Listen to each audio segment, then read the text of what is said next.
La République démocratique du Congo est un pays à la dimension d'un continent, une nation aux potentialités énormes.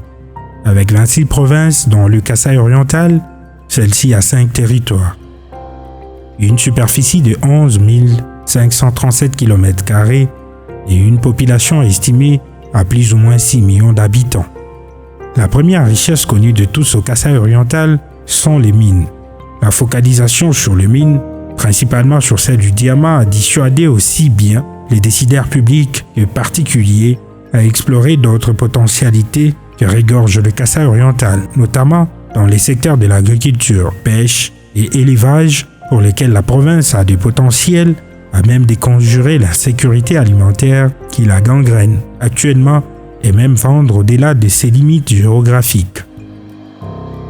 La province du Kasaï oriental renferme plusieurs opportunités d'affaires à tout prétendant ambitieux qui voudrait s'élancer dans un domaine comme dans l'autre. Outre les nombreuses opportunités dans les secteurs de l'eau et énergie, compte tenu de la situation hydrologique que celle-ci renferme, la province fait face à un faible niveau d'offre à l'égard de la demande qui est plus importante. La province dispose de nombreux autres potentiels, dont les secteurs ci-après. L'agriculture.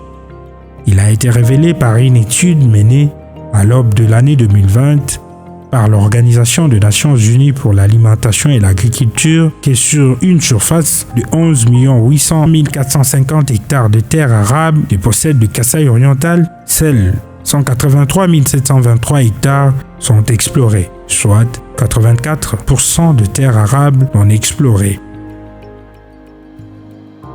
Quant à la question de la pêche et l'élevage, la province compte autant de cours d'eau, de flottes, tels que le lac Foix, la rivière Ndomba, la rivière Lukelenge et bien d'autres sources riches en animaux aquatiques sans une exploitation conséquente, si ce n'est de plus rudimentaires, paysannes et incapables de satisfaire à la demande locale, faute d'une organisation adéquate. Au sujet des mines et carrières, le diamant est la mine phare du Kasaï oriental, car la plus exploitée depuis des décennies. Il est devenu presque le totem de la province, au point de captiver l'attention de plus jeunes aux plus vieux. Il est encore présent dans tous les territoires de la province, à des ténèbres importantes.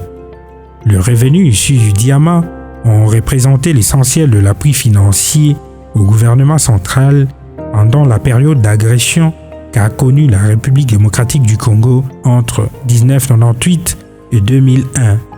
Aujourd'hui comme hier, les potentiels sont encore plus nombreux dans le domaine. En dehors du diamant, il existe d'autres mines quasiment inexploitées. Il s'agit de minerais de cuivre, cobalt, fer et or. Aux côtés des mines, le Kasaï oriental dispose de carrières dont le plus en vue sont les suivantes: du calcaire à ciment, du calcaire à chaux, du calcaire à kaolin, du calcaire à granit et aussi du moellon.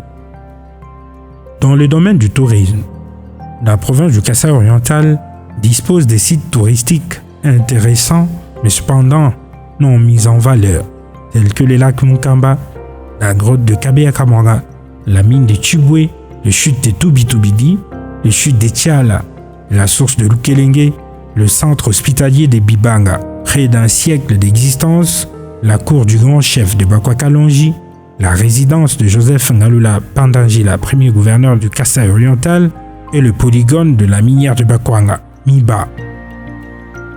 Dans l'espoir que la province du Kasaï oriental sera la prochaine destination des initiatives publiques et privées en termes d'investissement et tout en vous garantissant avec les concours de loi de la République la sécurisation de capitaux qui y seront investis, nous vous invitons donc à essayer le Kasaï oriental et les résultats seront agréablement surprenants. Bienvenue au Kasaï oriental.